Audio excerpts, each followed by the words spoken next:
opportunities for some questions this morning. So, we've been talking about servant leadership all year, and we are actually at the last letter, which is surprising that we are already in March, and we are I think it's a little over 50 days away from May 1st.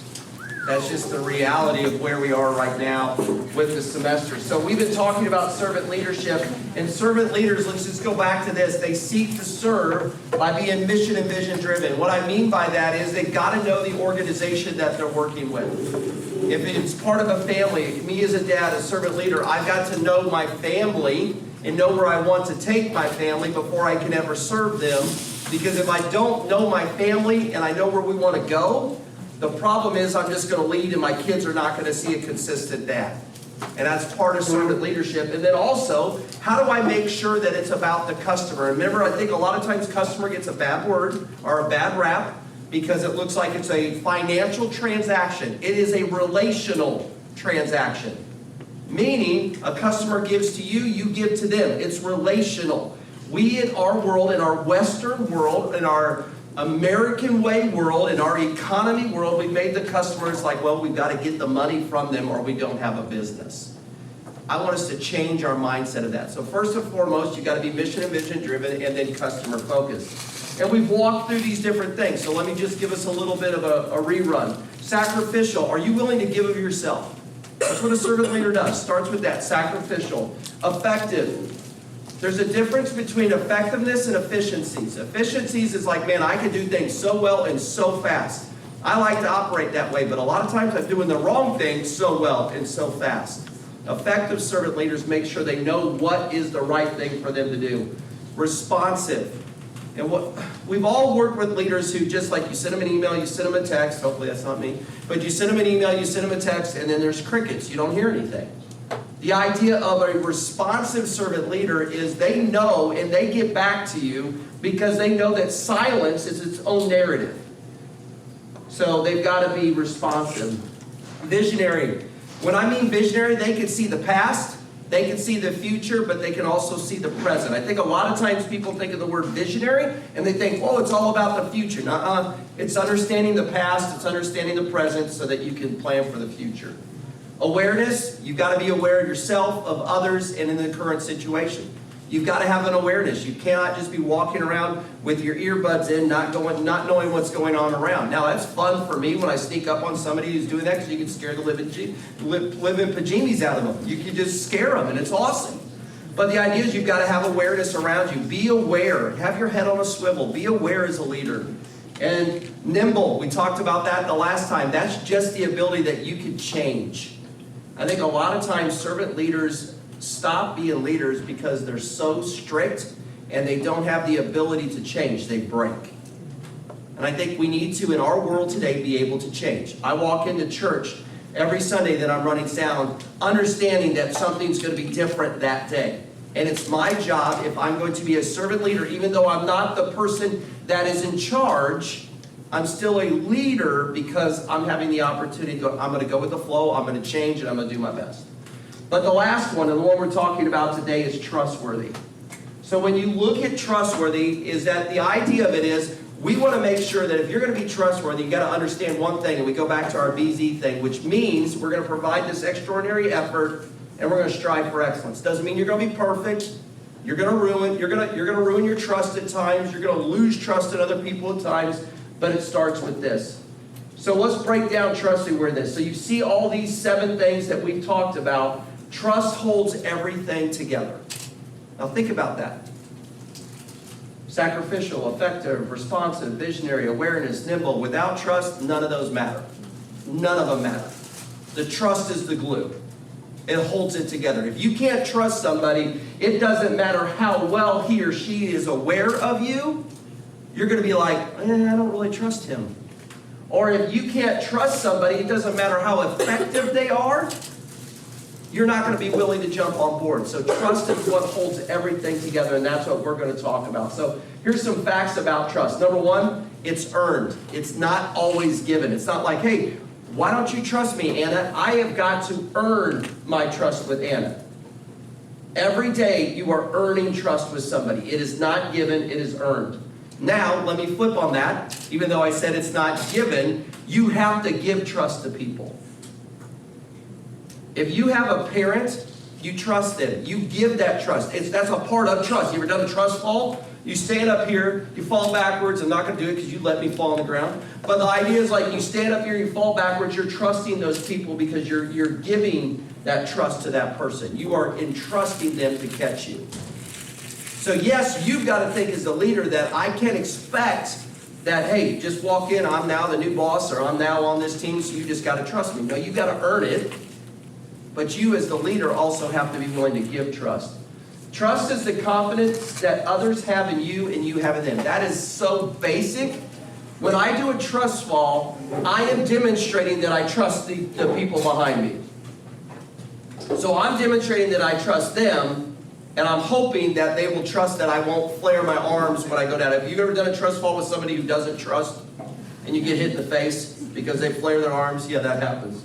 So trust is the confidence others have in you and you have in them. So what's the big idea for today? Well, first of all, how can you or how can I be a trustworthy leader? And I think it starts with this statement. Trust is earned by words and actions, not by titles or positions.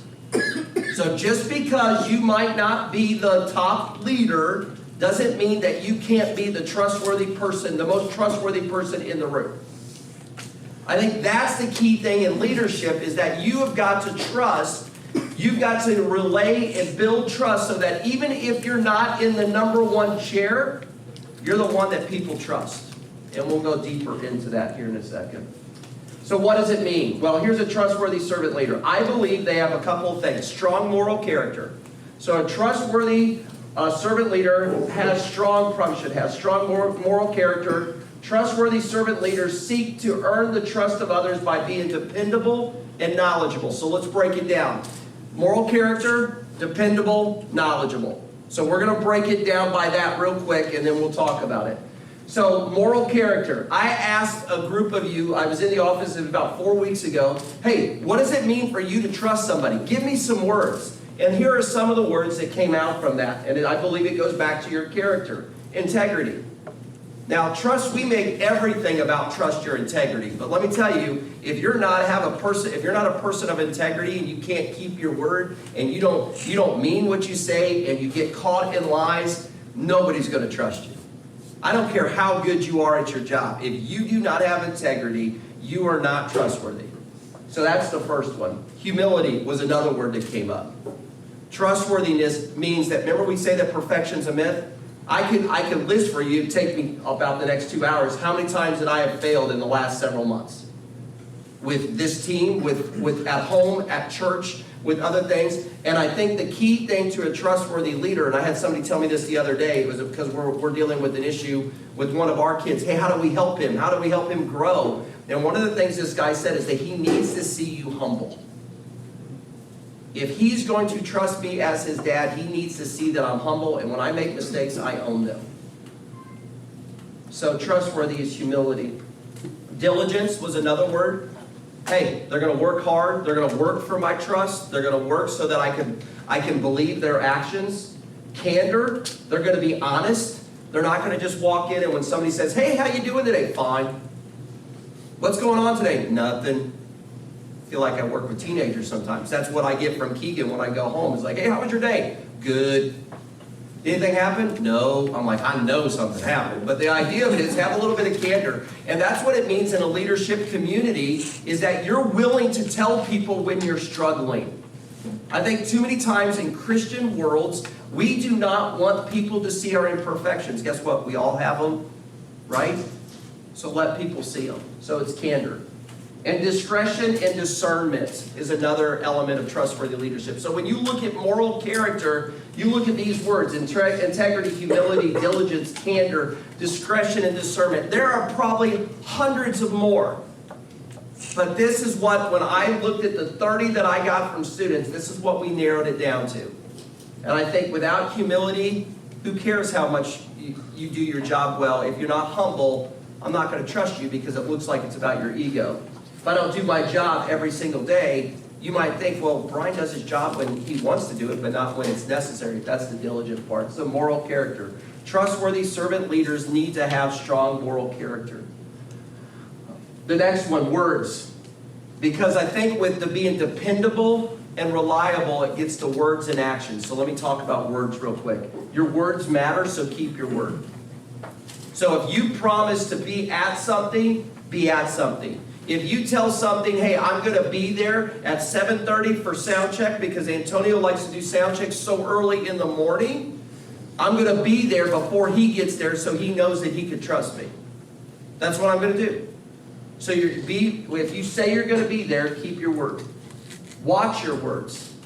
There are times that you think that you're being funny, you think that you're communicating it one way, but something else gets heard. I deal with this all the time.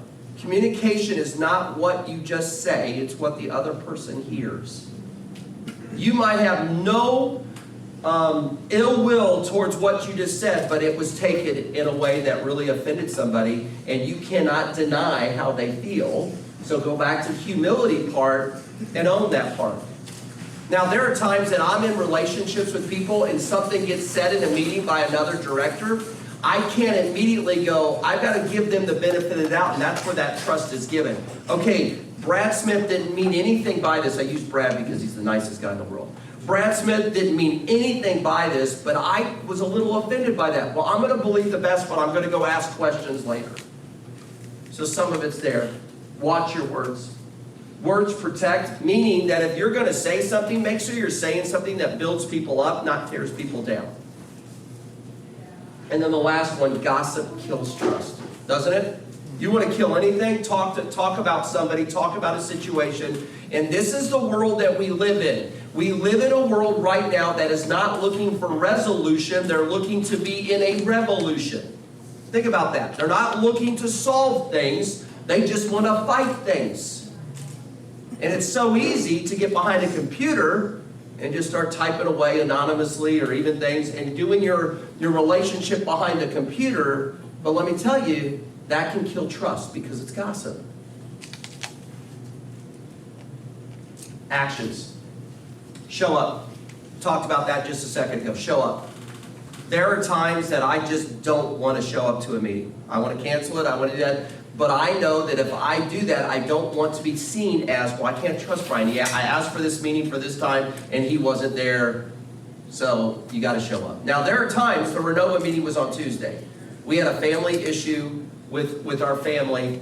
Well, family issue with the family, that makes sense. But we had a family issue that I needed to be home with, so I wasn't there. But I communicated that, say, hey, I'm not going to be here. And another thing, that built trust too, because I didn't just show up and leave my family out to dry. Let's remember where our priorities are, right? I demonstrated my priorities, which demonstrates what? Trust, discernment, decision making. But make sure you show up if you say you're going to show up. Listen and hear. I struggle with this one. I love to share ideas. I love to be a person that's like his hair's on fire and running as fast as he can. I love that. I am not a good listener, and I don't always hear. But as a trustworthy leader, I need to. But let's go back to moral character, and I'm not saying I'm the moral character expert here, but I'm being candid with you right now, telling you that this is one that I struggle with. And I've got to constantly, if I go into a meeting that's a collaboration meeting, go, okay, just shut up for the first 10 minutes and let them talk. Listen, don't have your phone out. Have a piece of paper. Listen and hear. That's a holistic listening, and it means you listen with your ears, but you listen with your face, your eyes, and your body language. It's tough. Do your job. If you're going to be trustworthy, do your job. There are parts of your job that you probably hate. The part of my job that I hate is when I have to tell people no. But I have to do my job. Because if I don't do my job, then my boss won't trust me, and then my boss won't trust you because he trusts me. And that actually gives you trust because I trust you and I tell him, like John goes, hey, great job. Hey, that wasn't me, that was this group. The info group handled that because they did this, this, and this with the mugs. So, as a leader, when somebody trusts you, you're helping build trust for your team so that leader trusts your team as well. Same way, if you're not the top leader, like I'm not the top leader, but I do my job so that Dr. White will trust John Wood. So the trustees will trust John Wood. So faculty will trust John Wood. Because it's my job to help people trust him as well. So do your job. Be approachable. So your actions, if you're going to be reliable and dependable, be approachable. It's one of the reasons why my office door is open. Dan's office door is open. Lauren and Chrissy's and Tim's and Teresa's. Tim doesn't have an office door, but that's okay. But that's one of the reasons why our office doors are open, because we want to be approachable. Because if you're going to be trustworthy, you've got to be able so people can come in, because it's really hard when you call somebody on their trust, isn't it? When you think somebody has not been truthful with you, is it hard to call them on it? Yeah. When I think that something's not going the way it is, it's very hard to confront. So as a trustworthy leader, make that very easy for them. So it's show up, listen and hear, do your job, and be approachable. So a couple of ending questions, and then we'll give you guys questions, anything that you might have. Do you trust others? Because a lot of times you're like, hey, people just trust me. But then the question starts with this: do you trust others? Because you can't ask somebody to do something that you're not willing to do. Trust takes time. Trust is messy. But do you trust others? Do you believe the best in others? Even when they make mistakes, do you trust them? Do you trust them enough that you're going to confront them? I think one of the reasons why we don't confront is we don't have trust in that person, because we think they're going to go crazy if you confront them. Do you trust them? And you got to work hard at trusting people. And then the last question, do others trust you? So when you walk around today and you're in class, and you're in the dining hall or Chick-fil-A or in line for Renova or playing soccer tonight with us if you're coming, the whole idea, do the people around you trust you? Because think about this, it takes a lifetime to build trust, it takes a moment to destroy it. It doesn't mean you can't get it back, but everything you do today is building the trust that other people have in you, and you are building your trust in them. And I believe that's going to create a world that allows us to show civility in a world that doesn't have it. We're seeing that at Cedarville right now. People are upset. They have a right to be upset about some things. I get that. I understand that. But look for resolution. That's what a trustworthy leader would do. Look for resolutions. Go through the proper channels. Don't look to just be in a revolution. That's what I want a trustworthy leader to do, because you've got to have moral character, and you've got to be dependable, and you've got to be reliable. That's what we're looking for you to be as a trustworthy leader, and that will hold everything together. The sacrificial, the effective, the responsive, all those other things. Trust holds it all together.